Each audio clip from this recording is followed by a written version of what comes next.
Hello दोस्तों, नमस्कार, प्रणाम। कैसे हो आप सब? अच्छे हो? तो चलो आज हम फिर लेके आए हैं आपके लिए कुछ क्वेश्चंस। तो पहला क्वेश्चन देखिएगा, छोटा से स्टार्ट करते हैं। पहला क्वेश्चंस कहता है यदि यदि x का मान y से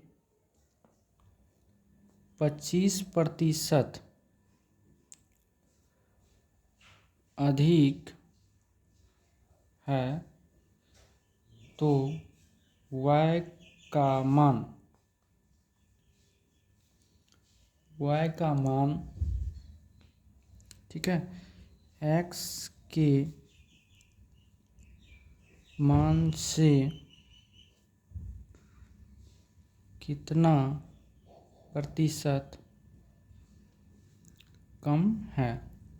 पिछले वीडियो में हमने आपको बताया था यदि x का मान y से 25% अधिक है तो y का मान x के मान से कितना प्रतिशत कम है। तो चलिए इसको हम लोग सॉल्व करते हैं। बहुत प्यारा क्वेश्चन है। तो क्या कर रहा है, 25%, और 25% का वैल्यू क्या होता है आपको पता है, जो 1/4 होता है। कैसे होता है, तो 25/100 हो जाएगा तो 1/4 हो जाएगा। तो 1/4 से कोई वैल्यू क्या हो रही है, बढ़ रही है, तो घटेगी कितना से, तो 1 + 4 से घटेगी ना, अर्थात 1/5 से वैल्यू घट रही है। इसको जब आप प्रतिशत में बदलिएगा तो क्या होगा, 105 से जब इसको काटिएगा तो कितना हो जाएगा, 20, अर्थात हो गया कितना, 20% कम। यही आपका क्या हो गया, आंसर हो गया। ठीक है, समझ में आ रहा होगा। चलिए अगला क्वेश्चन कह रहा है, दूसरा क्वेश्चन में देखेंगे हम लोग। दूसरा क्वेश्चन कह रहा है यदि किसी आयत की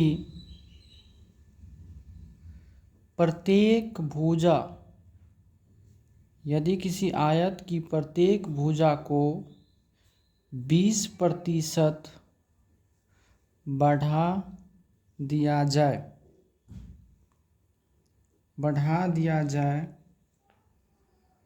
तो उसके क्षेत्रफल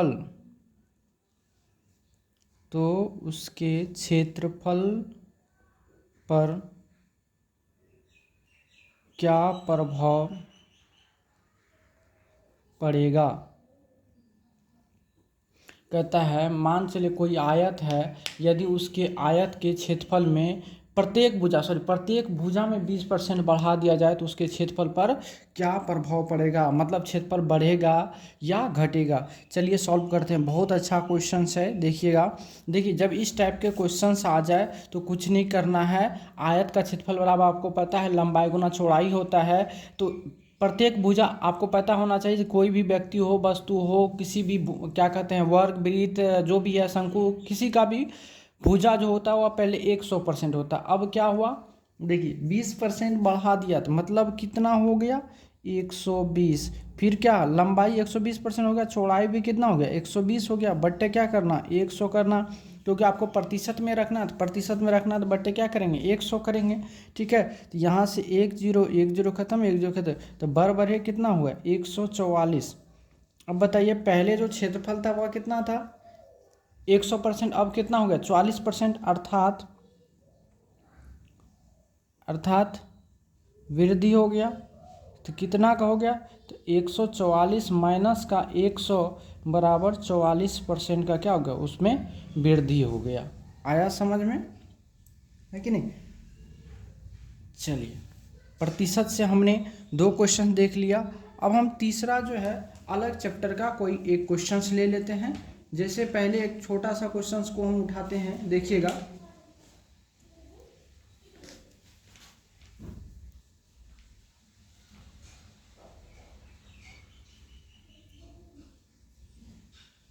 चलिए एक क्वेश्चन है, बहुत प्यारा क्वेश्चन है। चलिए हम लोग देखेंगे क्वेश्चन क्या है, देखिएगा।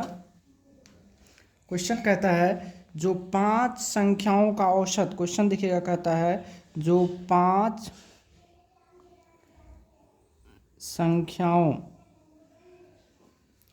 5 संख्याओं का औसत 27 है यदि इनमें से एक संख्या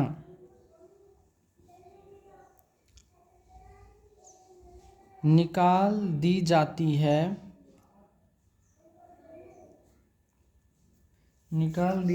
है तो उसका औसत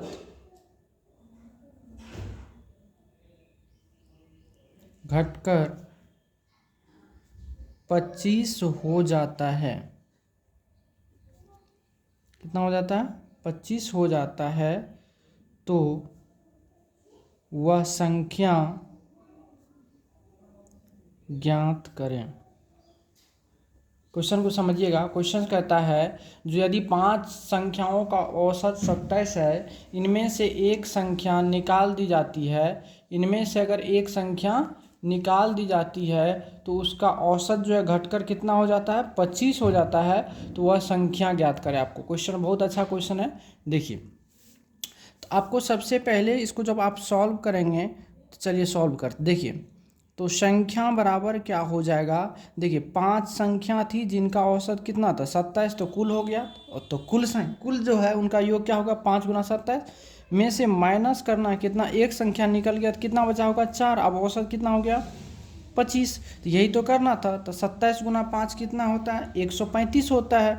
20 पंचे 100, 7 पंचे 35, तो 135 होता है। माइनस 25 के कितना हुआ? 100। अर्थात निकाली गई संख्या कितनी थी? 35 थी। आया समझ में?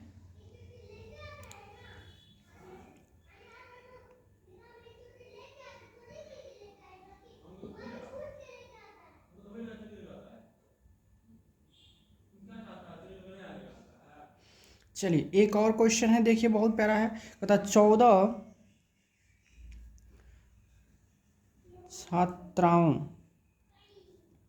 14 छात्राओं और उनकी एक शिक्षिका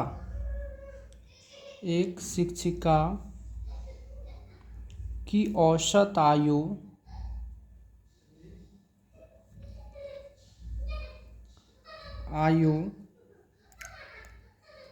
15 वर्ष है। यदि शिक्षिका की आयु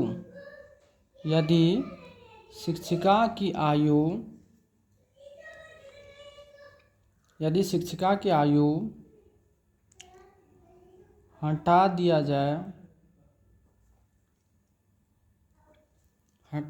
जाए तो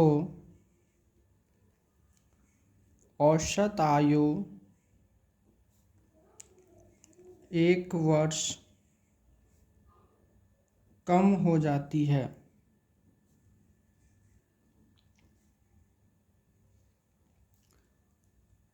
तो शिक्षिका की आयु ज्ञात करें। शिक्षिका की आयु ज्ञात करें। क्वेश्चन देखिए कितना मस्त है। आपको करा 14 छात्र और उनकी एक शिक्षिका की औसत आयु कितना है? 15 वर्ष है। यदि उनमें से शिक्षिका के आयु को हम घटा लेते हैं तो औसत आयु क्या होता है? 1 वर्ष कम हो जाता है। शिक्षिका का आयु याद करें। चलिए सॉल्व करते, एक लाइन में सॉल्व हो जाएगा। तो शिक्षिका की आयु, देखिए 14 को छात्र पहले से था, एगो शिक्षिका कितना हो गई? 15। ठीक है, और जिनका औसत आयु कितना था? 15। इसमें से जब हम शिक्षक की आयु घटा देते हैं, शिक्षिका को हटा देते तो कितना बचेगा? केवल 14। और औसत आयु कितना हो जाता है? तो पहले 15 वर्ष था, जब शिक्षिका मैडम को हटा दिए तो एक वर्ष कम हो गया, तो मतलब अब कितना हो गया? 14 वर्ष हो गया। अब इसको सॉल्व कर दीजिए। तो 15 गुना 15 कितना होगा, तो 225 हो जाएगा। और माइनस 14 गुना 14 कितना हो जाएगा, 196 हो जाएगा, होगा कि नहीं। तो अब 15 में से 6 गया, कितना बचेगा, तो 15 में से 6 गया तो कितना बचा, 9 बचा। अब इधर कितना बचा, एक एक में से जाएगा नहीं, 11, 11 में से 9 गया, कितना बचा, 9 2 11। अर्थात जो शिक्षिका थी वो कितने वर्ष की थी, 19 वर्ष की। आया समझ में, भारी तो नहीं है। देखिए फिर से समझाते, 14 छात्रा एक शिक्षिका, कितना हुआ, 15 हो गया। और इनकी औसत आयु कितना थे, तो कुल 15। और देखिए औसत, औसत बराबर क्या होता है, यानी औसत, समझिएगा बात को, औसत बराबर क्या होता है, कुल योग बटा क्या होता है, कुल संख्या होता है ना। तो यहाँ से अगर हम कुल योग बताएंगे, क्या कहते हैं, योग निकालेंगे, तो योग बराबर क्या होगा, औसत गुना क्या, संख्या। तो यही चीज़ हम लोग यहाँ से योगफल निकाले, तो योगफल के औसत कितना है 15 और संख्या कितना हो गया 15, तो योग निकल गया। ठीक है, आया होगा समझ में, बहुत अच्छा क्वेश्चन था। तो 2 क्वेश्चन हमने क्या किया, एवरेज से आपको दिखा दिया। अब कुछ क्वेश्चंस हम एक छोटा सा क्वेश्चंस लेके आते हैं। चलिए अब अगला क्वेश्चन हम लेके आते हैं, लाभ हानि से एक क्वेश्चन है, बहुत बढ़िया क्वेश्चन है, देखिएगा।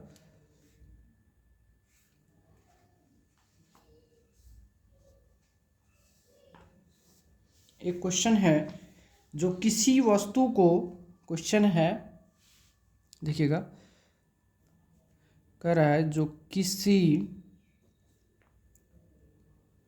वस्तु को, दिख रहा बढ़िया से कि नहीं, किसी वस्तु को 20% लाभ से बेचने पर उसे 20% की हानि पर बेचने की तुलना में 60 रुपया का अंतर प्राप्त होता है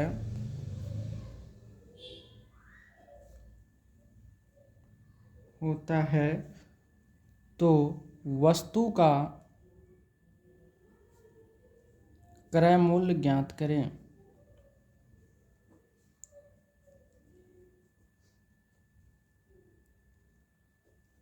ठीक है, ये क्वेश्चंस आपने देखा, एक बार आप क्वेश्चंस को देख लो। ठीक है, क्वेश्चंस को देख लिए होंगे आप। चलिए अब आते हैं, तो इसको हम सॉल्व करते हैं। क्या कह रहा है, 20% लाभ पर, तो कोई भी वस्तु को अगर 20% लाभ पर बेचेगा, वो मतलब 120% में बेचेगा, बेचेगा कि नहीं, बताइए। किसी वस्तु को वो अगर 20% लाभ पर बेचेगा, मतलब कितना, 120 में बेचेगा। ठीक है, अब कहता है 120 में, लेकिन उसने 20% हानि पर भी बेचा। तो 20% जब हानि पर बेचता है, तो मतलब कितना में बेचा होगा, वो 80% में बेचा होगा ना। तो जब वो इन दोनों का अंतर ज्ञात करता है, तो उन्हें कितना का अंतर प्राप्त होता है, 40 का होता है। कितना का होता है, 40% का। लेकिन नहीं, रियल में कितना का अंतर होता है, 60 का अंतर होता है। तो यहाँ से ये जो 40% है वह किसके बराबर हो जाएगा, 60 के। तो क्रय मूल्य आपको पता है कितना होता है, 100% होता है। तो अब इसमें निकाल दीजिए, तो 60 बटे कितना हो जाएगा, 40, गुना कितना होगा 100। ये जीरो से ये जीरो कट गया, 4 से काटेंगे तो कितना होगा 15, अर्थात मतलब कितना 150। 150 रुपया क्या हो जाएगा, क्रय मूल्य हो जाएगा। आया होगा समझ में। चलिए फिर एक क्वेश्चन हम उठाते हैं इसी पे, बहुत अच्छा क्वेश्चन है, देखिएगा। यदि 20 वस्तु का क्रय मूल्य 25 वस्तु के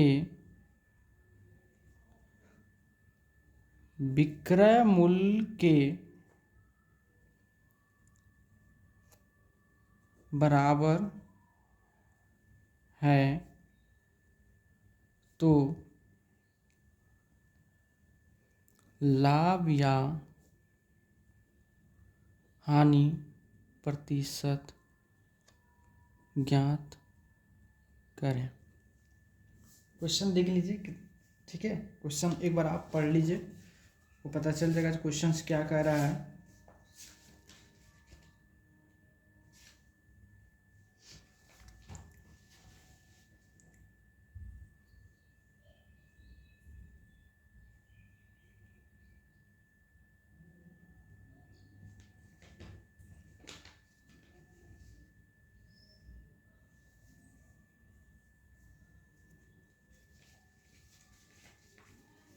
देख लिए होंगे क्वेश्चन।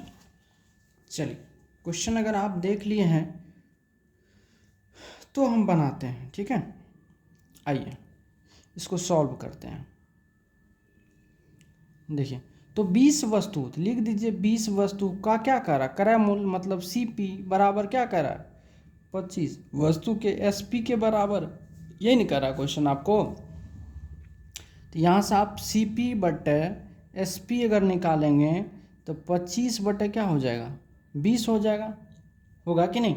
ये 20 उधर जाएगा और ये 25 इधर आ जाएगा, तो 25 को हम लोग क्या उधर ही रहने दिए, सिर्फ SP को इधर ले आए, 20 को उधर भेजिए। अब बताइए आप इसको अगर आप काटेंगे तो 5 25 5 के 20, मतलब 5 रुपया में खरीदे 4 रुपया में बेच दिए, मतलब 1 रुपया का क्या हो गया लॉस हुआ ना। कितना हुआ 1 रुपया का लॉस हुआ। तो अब आपको बताइए जो प्रतिशत हानि बराबर क्या होता है, हानि गुना 100, तो 1 गुना क्या होगा 100 बटा क्या होता है क्रय मूल्य आपको कितना 5, 5 से काटेंगे तो कितना होगा 20, अर्थात 20% का आपको क्या हो गया हानि हो गया। आया होगा समझ में। ऐसे नहीं समझ में तो ऐसे भी आया होगा। जो 5 का वैल्यू कितना है 100% है, तो 4 का वैल्यू कितना हो जाएगा, तो 100 बट्टे 5 गुना 4, 5 से काटेगा तो कितना होगा 20, तो 20 से कितना होगा 80। अब बताइए आपने 100% में खरीदा 80 में बेचा, तो आपको क्या हो गया लॉस हो गया, कितना परसेंट का 20% का। यही तो आपका क्या आंसर है। तो मैं उम्मीद करता हूँ कि ये क्वेश्चन आपको अच्छे तरीके से समझ में आया होगा। चलिए क्वेश्चन नंबर 7 लेके, क्वेश्चन नंबर 7 देखिएगा। कहता है, जो क्वेश्चन कहता है वह छोटी से छोटी संख्या, देखिएगा वह छोटी से छोटी संख्या जिसे 4, 6, 8, 12 और 16 से भाग करने पर, ठीक है, प्रत्येक दशा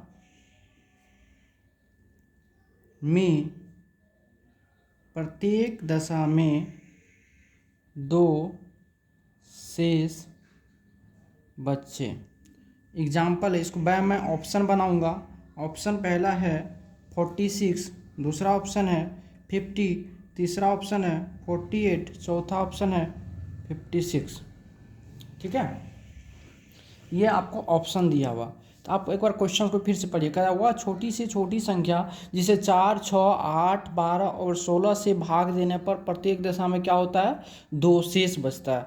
अगर हम इसमें भाग देंगे तो 2 शेष बचना चाहिए। अगर हम 2 घटा लेंगे तो ये सारी संख्या से क्या होना चाहिए भाग हो जाना चाहिए, भाग होना चाहिए ना। अभी तो इसमें 2 जोड़ के दिया हुआ संख्या प्रत्येक दिशा में। तो अब इसमें अगर आप 2 घटाइए, सभी में 2 घटा दीजिए, तो ये कितना होगा 44, इसमें 2 घटाइए तो कितना होगा 48, इसमें 2 घटाइए तो कितना होगा 46, इसमें अगर 2 घटाइए तो कितना होगा 54।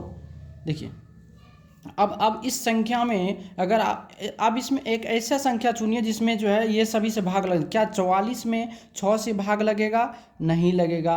48 में 6 से लगेगा, लगता है। 4 से लगेगा, लगता है। 12 से लगेगा, 16 से भी लगेगा। देखिए 46 में 4 से लगेगा, नहीं। 54 में लगेगा, नहीं। एक ही नंबर एक ऐसा आ रहा है जो क्या हो रहा है पूर्णतः विभाज्य हो रहा है।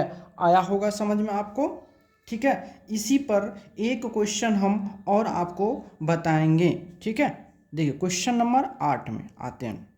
क्वेश्चन नंबर 8 कहता है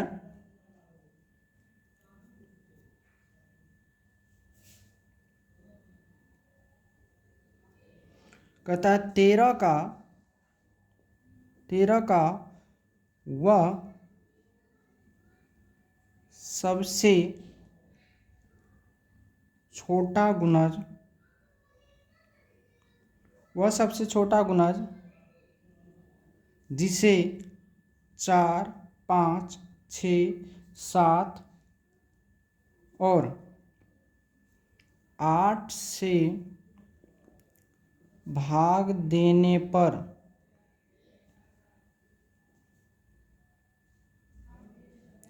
प्रत्येक दशा में 2 शेष बचें। इसको भी मैं आपको बाय ऑप्शन करके दिखाऊंगा। पहला ऑप्शन है 2520, दूसरा ऑप्शन है 842, तीसरा ऑप्शन है 2522 और चौथा ऑप्शन है 840। देखिए कह रहा वह 13 का वह सबसे छोटा गुना जिसमें इतना इतना इतना से भाग देना, प्रत्येक दशा में वह 2 शेष बचे। तो सबसे पहले एक चीज चेक करिए, जो क्या यह 13 का इसमें से गुणज कौन सा है। 13 से तो पूरा पूरा भाग, अर्थात 13 का गुणज है तो पूरा पूरा भाग लगना चाहिए। तो 13 से भागे 13 पैसा 75, 13 78, 13 91 नहीं होता है। चलिए ये भी गया। अब इसमें अगर हम 13 से भाग देंगे क्या होगा, 13 पचा 65, 13 छके 78, 13 छके 78, 13 छके 78 अगर इसमें देंगे तो 14 में से 8 गया 862, ये भी नहीं होगा। ठीक है, अब आइए इन दो संख्या में से डिवाइड करिए। 13 से कौन संख्या जो है विभाज्य है, तो 13 से विभाज्यता के नियम अगर आप चेक करिएगा तो 3 का पेयर बनाइए। 3 का पेयर बनाएंगे तो 520 में से 2 गया तो 518। ये चलिए इसको भाग दे, 13 का 13, 2 5 2 0, इसमें 13 से भाग देंगे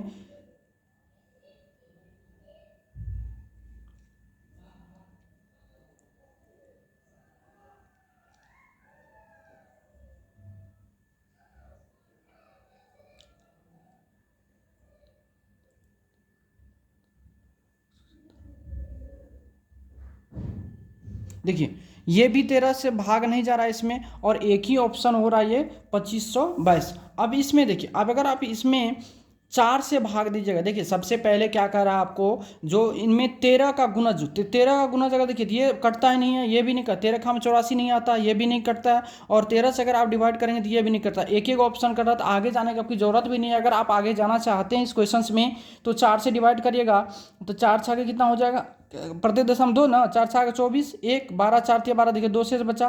5 से डिवाइड करिएगा तो 5 के बीच 2 से बचता, 6 से करिए 6 चौके 24, 6 9 12, 1 से बचता, 7 से करिए 7 या 21, 7 6 42, 2 शेष बचता है।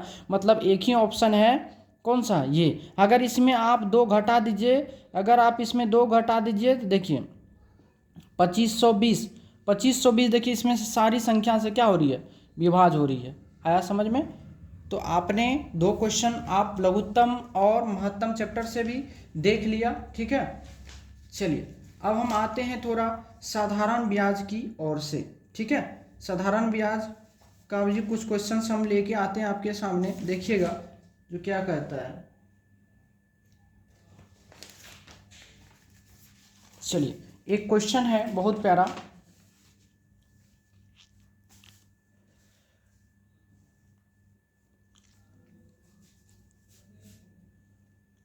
चलिए क्वेश्चन कहता है किस साधारण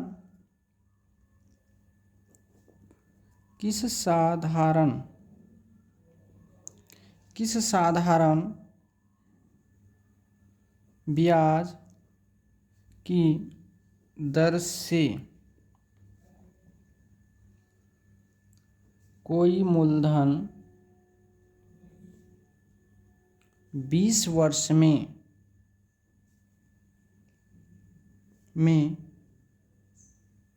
तिगुना हो जाएगा।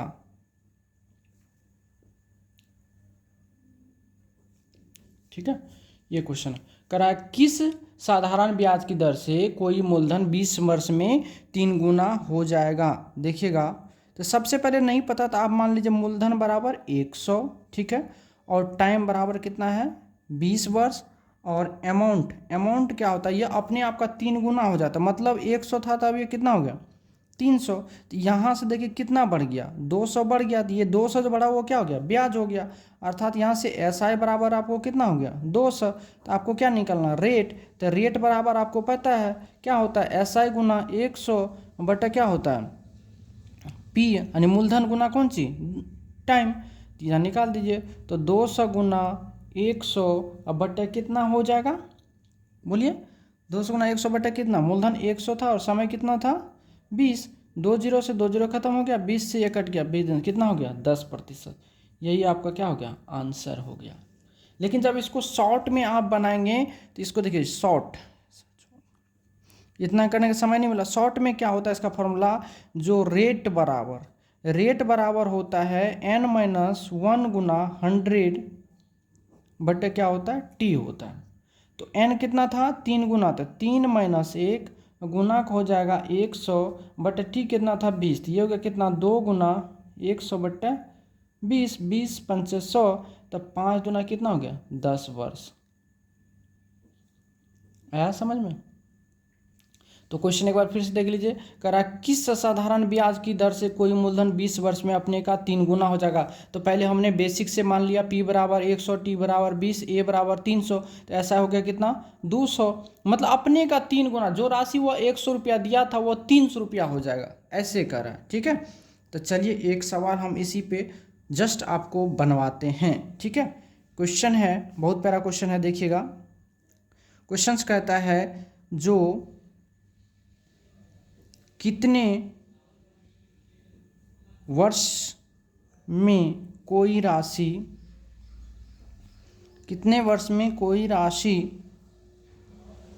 10% वार्षिक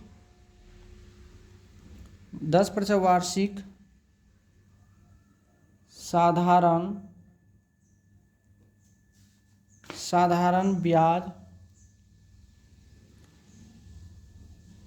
की दर से अपने का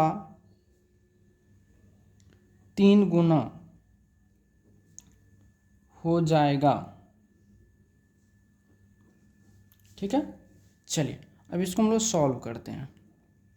तो अभी जस्ट हम आपको रेट बराबर बताए थे, तो यहाँ टाइमिंग मांग रहा था। टाइम बराबर हो जाएगा क्या, तो n-1 गुना 100 बट्टे का क्या हो जाएगा, रेट। ठीक है, तो चलिए यहाँ बनाते हैं। तो कह रहा है 3 - 1 गुना 100 बट्टे रेट कितना है, 10 है ना, 10%।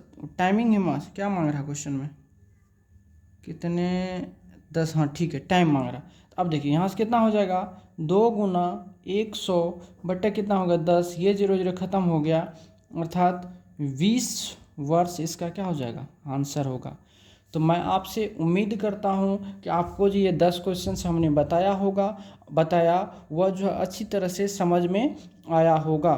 तो आज के लिए बस इतना ही, आगे फिर हम कल आपको इसी टाइम में क्वेश्चंस हम डालेंगे। ठीक है, तो आज के लिए इतना ही, धन्यवाद।